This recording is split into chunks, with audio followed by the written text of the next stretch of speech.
Hi, this is Michael Orrell from MobileBurn.com, and today I have with me the Dell Streak. It is a 5-inch Android 2.2 Froyo tablet. It's available now from Dell for $199.99 with a 2-year contract.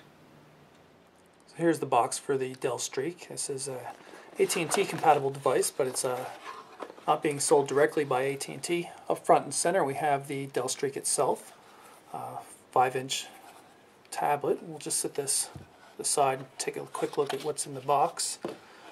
Some sort of just get a quick start guide here, and I'm not exactly sure what this is. Everything seems to be in a separate little box. Up front and center is a pouch. There you go. Drawstring on it. Warranty information, other stuff like that. Power adapter. A power adapter that appears to be wrapped twice. There we go.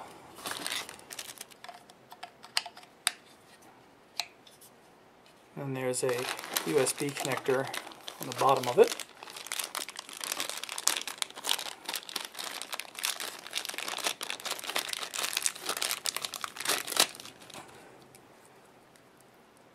USB on the one side, and this is, I believe, a PDMI connector. I think the Streak's one of the first devices to use it. So you're not going to get any standard micro USB or mini USB when you want to charge this device. Means you better hold on to this cable and keep it safe. Plugs in right there on the, I guess, the side or the bottom, depending on how you look at it. And we've got a set of stereo earbud headphones. Decent looking. There's a microphone, and there's a call send end button on it as well. So here's the Streak itself. This is a really massive device. So 6 inches long by 3.1 inches, and not too bad thickness though. It's only 4/10 of an inch thick. Take a look at some of the hardware elements. See, we've got some sensors up there, as well as a forward-facing VGA resolution camera for video calls and chatting and stuff like that. We've got 3 touch-sensitive buttons along the side here: back, menu, and home. And notice that they're oriented so as the device would normally be used in a landscape orientation. PDMI slot on the left-hand edge. Nothing much at all to see up on the top. 3.5mm headphone jack right here, right above the volume control. There's the power standby button, and then the 2-stage camera shutter button. Shutter button's really poorly designed. It's very hard to press. You can easily press it halfway to get focus, but so I'll show you a little bit later. Really hard to actually take the picture. And nothing along the bottom. Now, on the back of the device, we've got a 5-megapixel camera with a dual LED flash. And the camera is capable of recording HD video, but again, that's not very high quality. If I can pop this off here, you can see that we've got a 1530 milliamp hour battery and a 16 gig pre-installed micro SD memory card. So let's power up the device here. Here's the home screen. So this 7-panel home screen system here. You can see the little dots showing you where you are. We're in the center one right now. Everything you see, these big things right here, are just widgets. Called stage widgets by Dell. So you can see, if we go right here, stage widgets, and you can see a bunch of different widgets that Dell has added. So you can put them in whatever order you want, or you don't have to use them at all. Take a look at some of them. Pretty cool. Here's the music widget showing a bunch of album covers. Social media one. This one is pulling down Twitter.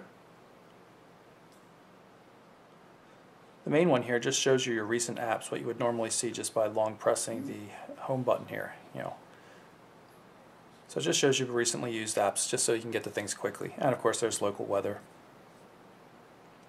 Favorite contacts, it pulls in your starred contacts, auto-populates. Here's an email widget. You can see some Gmail messages there. And of course we've got a nice bookmark widget with search embedded right in there. So not bad. I mean, the widgets are actually quite nice. If you touch down here, the bottom, it'll automatically show you the stage widgets so you can quickly move from one to the next. You can see I have my finger on the music icon here. It shows the music stage widget, home, contacts, email, the web, social networking, everything. It's really kind of cool. So it allows you to quickly move from screen to screen. Of course, this, when you touch down here and you see this little Android thing, it just means it's a regular Android panel. So you can put just about anything in here.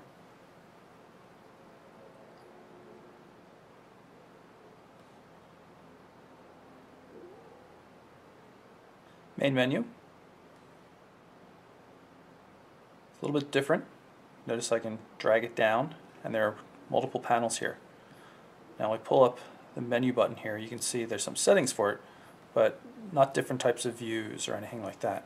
But still, it's kind of cool, and I like the action here. So let's go into those settings. This is just the same normal settings you see in any Android phone at this point. You can see we're running Android 2.2, even though the original Streaks ran Android 1.6.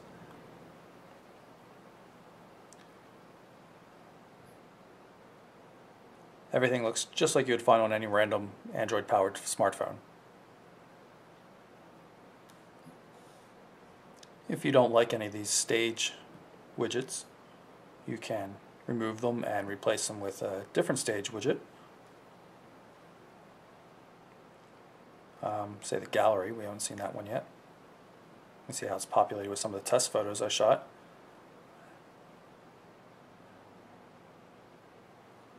And you can, of course, just get rid of the stage widgets altogether and make use of all the panels for regular widgets if you so choose.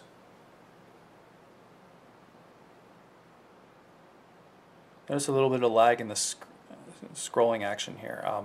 It's not a very responsive device, at least not so far in my experience.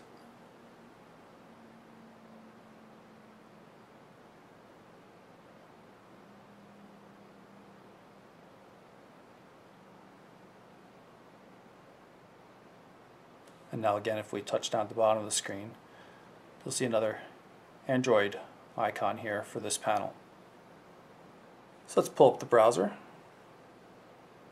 This is the mobile version of our website. You can see it really doesn't suit the high-res large display on the Streak very well, so we're going to tap on over to the full PC with like site.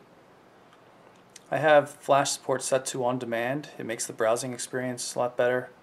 The scrolling, for example, will track my finger much better with this than when I activate Flash for the page. Then all of a sudden, depending on the number of ads and what's going on, it can get to be quite a bit slower. This one's not particularly bad, but you can see things are going on here. So let's see if I can find a embedded Flash video to show you. And again, Flash will be off by default for each page just based on how I have the plugin set to on demand in the browser settings.